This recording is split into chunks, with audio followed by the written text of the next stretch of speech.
Good afternoon, all of you. Now, this is our seventh lecture, okay, for the thermodynamics. जो हमने जितने भी last lecture में thermodynamics में स्टडी किया, वो हमने स्टडी किया था उसके जो भी थियरीज थी, राइट, 6 थियरीज, वो हमने कंप्लीट कर दी है. 6 थियरी जितनी भी थी. The first one, first law, zeroth law of thermodynamics, and derived thermometry equation. The second derived Clapeyron-Clausius equation. Then the third one कौन सा था? Derived one-to isochore equation. Then उसके बाद था derived Torton's law equation. Torton's law equation उसके बाद हमने देखा था Kraft equation, and उसके बाद हमने लास्ट इक्वेशन देखा था, that is called derived one-to isotherm equation. Okay, वो सारे इक्वेशंस हमने कर लिए थे. फिर उसके बाद मैंने कुछ कन्वर्जेशन भी आपको लिखवाए थे कि इसका कन्वर्जेशन इसमें करना है, मतलब कि सपोज कि 1 कैलोरी है, अगर 1 कैलोरी का कन्वर्जेशन आपको जूल में करना है तो 1 calorie is equal to how much joule. Then अगर 1 कैलोरी का कन्वर्जेशन आपको अर्ग इनटू सेकंड में करना है तो 1 calorie is equal to how much erg into second.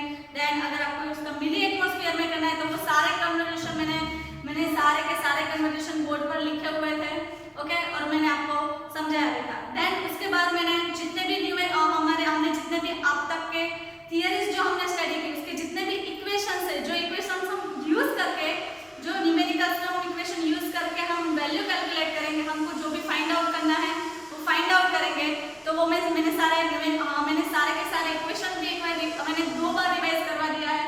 Okay, now हमारा जो लास्ट लेक्चर था, ओके, द लेक्चर 6 में हमने न्यूमेरिकल स्टार्ट किए थे. ओके, मैंने 2 न्यूमेरिकल्स करवाए थे उसमें, और जो दोनों न्यूमेरिकल्स थे वो किसके रिलेटेड थे? That is the Clapeyron equation. Okay, Clapeyron equation में क्या है? एक तो है ओनली क्लैपेरॉन इक्वेशन, और सेकंड क्या है? Clapeyron-Clausius equation. ओके, वन है Clapeyron equation and the second one is Clapeyron-Clausius equation. Now okay, तो जो क्लैपेरॉन इक्वेशन है, तो क्लैपेरॉन इक्वेशन में क्या है? 3 सिस्टम है, आपको भी पता है 3 system. That is the first one कौन सा था? Solid is converted into liquid, that is called latent heat of fusion. Okay, then second क्या था? solid is converted into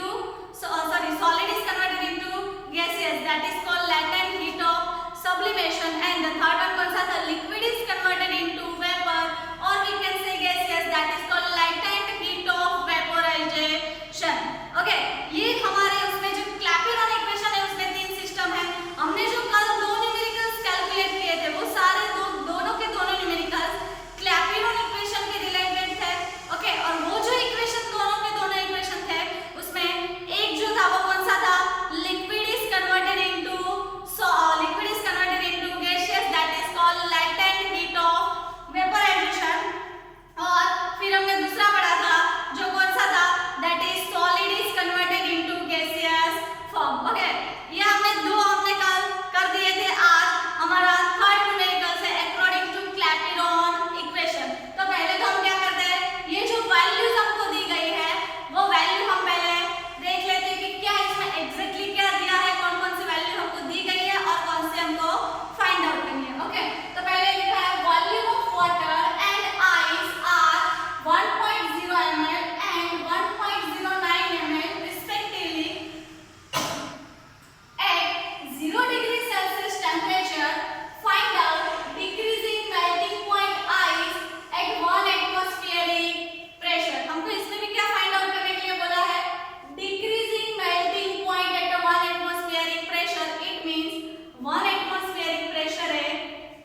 okay ना फिर क्या दिया है second VS that is called volume of solid. Okay तो वॉल्यूम ऑफ सॉलिड जो कितना दिया हुआ है 1.09 ml। Okay VL volume of liquid कितना दिया हुआ है 1.0 ml and VS volume of solid कितना हुआ है 1.09 ml। ओके ये चीज दी गई है। उसके बाद क्या लिखा है at 0 degree Celsius temperature. Okay 0 degree Celsius temperature तो T इज इक्वल टू कितना हुआ है 0 डिग्री सेल्सियस उसमें हम कितना ऐड करते हैं 273 केल्विन तो हमको कितना मिलेगा same as it is 273 plus 0 that is called 273 kelvin. Okay now फिर हमको क्या दिया हुआ है LF that is called 80 sorry ये लिखा है फिर हमको क्या करना है find out decreasing melting point of ice. अब decreasing melting point of ice हमको फाइंड आउट करना है। इट मींस हमको क्या फाइंड आउट करना है DT that is called DT question mark. Okay और लिखा है एट 1 एटमॉस्फेरिक प्रेशर तो therefore DP is equal to 1 atmosphere. Now LF हमको दे दिया कितना है 80 calorie per gram therefore LF is equal to 80 calorie per gram. But हमको जो ये वैल्यू दी गई है DP that is called pressure वो किसमें है इन एटमॉस्फेयर। तो ये जो वैल्यू है कैलोरी पर ग्राम में उसको हमको किसमें कन्वर्ट करना है मिली एटमॉस्फेयर में। तो मैंने कल भी बताया था हमने जो भी दो न्यूमेरिकल्स कैलकुलेट किए थे उसमें भी ऐसा ही था कि कैलोरी पर ग्राम में आपको ये LF LS और LV की वैल्यू दी गई थी। ओके और उसी वैल्यू को हमने किसमें कन्वर्जन किया था मिली एटमॉस्फेयर में। और हमको पता है मिली एटमॉस्फेयर में कन्वर्जन करने के लिए क्या होता है 1 calorie is equal to 14.29 milli atmosphere. Okay तो इट मींस क्या होगा 80 into 41.29 मिली एटमॉस्फेयर। ओके और DP दे दिया है 1 एटमॉस्फेयर और DT हमको फाइंड आउट करना है। अब यहाँ से हमको ये तो पता चल गया LF है that is latent heat of fusion। It means according to which equation that is called Clapeyron equation। But according to Clapeyron equation on which equation in a solid is converted into liquid। तो according to Clapeyron equation DP by DT is equal to LF divided by T into VL minus VS। now अगर हम इसको reverse करते क्या होगा DT by DP is equal to T into VL minus VS upon LF। अगर हमको क्या find out करना है DT तो therefore DT is equal to DP into T into VL minus VS divided by LF। हमको DP मिला कितना है that is 1 atmosphere 1 into temperature कितना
तो हम लिख सकते हैं अकॉर्डिंग टू क्लैपिरॉन इक्वेशन, देन वो इक्वेशन लिख के उस इक्वेशन में वैल्यू पुट करो, देन आपका आंसर मिल जाएगा। ओके, नाउ ये आप लिख लो।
3 ओके। तो ये जो log 2.25 है उसका कितना log आता है, 2.25 का log कितना आता है 0.35 two is equal to LV upon जो वैल्यू है वो और 20 डिवाइडेड बाय 9170। तो अगर ये LV इस साइड ले लेते हैं तो ये जो है वो सामने मल्टीप्लिकेशन में आ जाएगा। तो 0.LV is equal to 0.352 into 4.5760 into 9170 9 divided by 20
2.169, इसकी हमको वैल्यू मिल रही है 2.169, बट यहाँ पे क्या लिखा है log, okay log 4.75 divided by P1, but हमको तो ओनली क्या चाहिए P1, नॉट log P1, हमको ओनली क्या चाहिए P1, तो क्या होगा ये जो है log सामने आ जाएगा तो इस वैल्यू का क्या हो जाएगा एंटी लॉग, तो क्या होगा 4.75 divided by P1 is equal to anti log किसका ले गया 2.169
एग्जाम में आने वाला है।